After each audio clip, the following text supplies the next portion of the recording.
আজকের রেসিপি কাচ্চি বিরিয়ানি। আসসালামু আলাইকুম। চলুন দেখে নিই কীভাবে সহজে রান্নাটা করলাম। প্রথমে চাউলটা ধুয়ে পানি ঝরতে দিছি।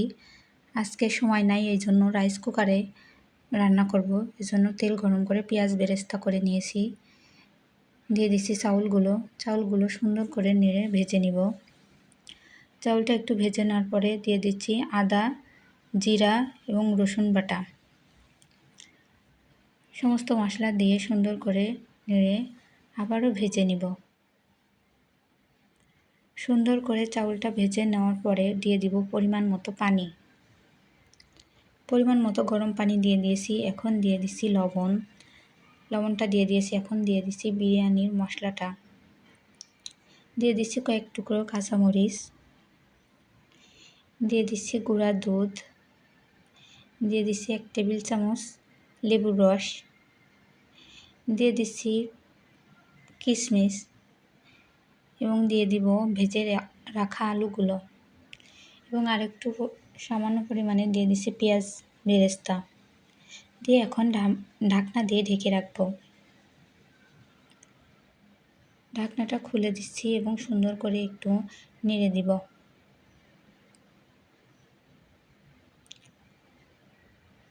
সুন্দর করে নেড়ে দিয়েছি।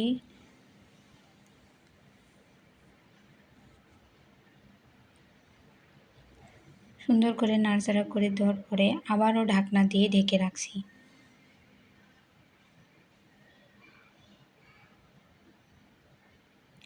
এখন ঢাকনাটা খুলে দিয়ে দিচ্ছি 1 চামচ কেওড়া জল। কেওড়া জলটা দিয়ে দিয়েছি। এখন দিয়ে দিব ঘি।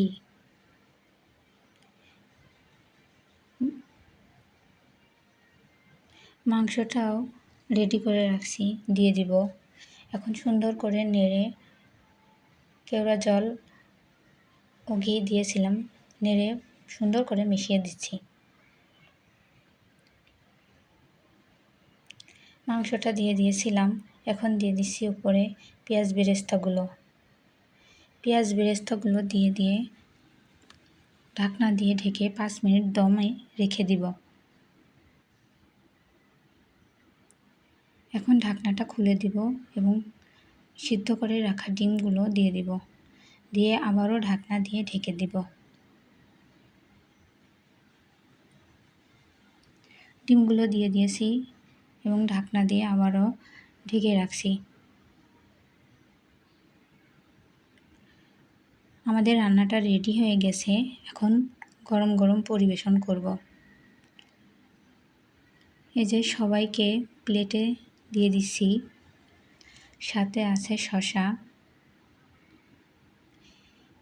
এই তো ছিল আজকে দুপুরের আয়োজন। সবাই ভালো থাকবেন, সুস্থ থাকবেন। আল্লাহ হাফেজ।